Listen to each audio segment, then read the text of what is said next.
Elle est l'une des violoncellistes les plus douées de sa génération.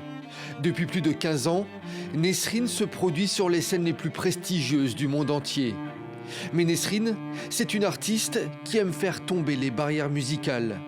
Sur son nouvel album solo, elle fusionne la musique classique, le jazz, la soul et les sonorités nord-africaines.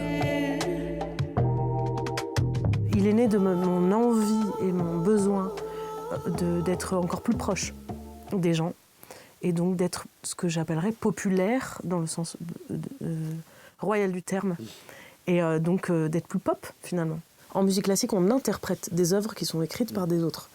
Et moi, là, ce qui est fou avec cette nouvelle vie, c'est que je n'interprète plus la musique des autres, je crée la mienne.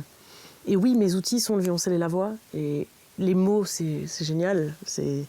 Et la voix en elle-même, c'est aussi un outil qui me rapproche de l'autre. Mais c'est surtout que c'est l'idée de pouvoir composer. C'est l'idée de pouvoir raconter son histoire. Cet album, la musicienne franco-algérienne l'a souhaité le plus personnel possible, comme un miroir de son existence. Un voyage musical à travers ses émotions et ses racines, les chansons étant interprétées en français et en arabe.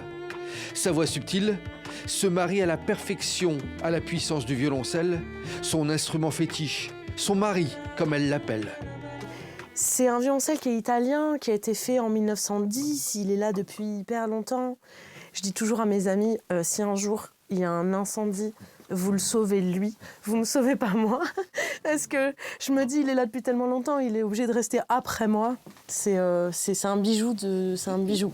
Le jour où j'ai eu la chance de l'essayer, j'ai joué vraiment, j'ai commencé à jouer vraiment, véritablement 3 notes dans les graves de l'instrument.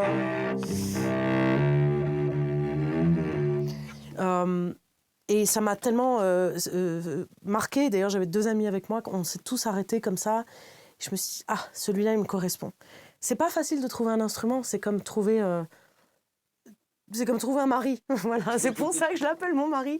C'est-à-dire que c'est une alchimie, c'est une rencontre, c'est un amour. Et j'ai énormément de chance de l'avoir. Si vous voulez, je peux vous jouer quelques petits trucs avec ça.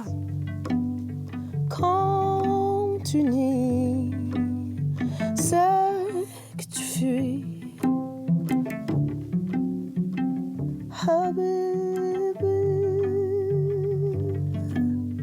quand tu nies ce que tu fuis, sans Clyde, pas de bonheur.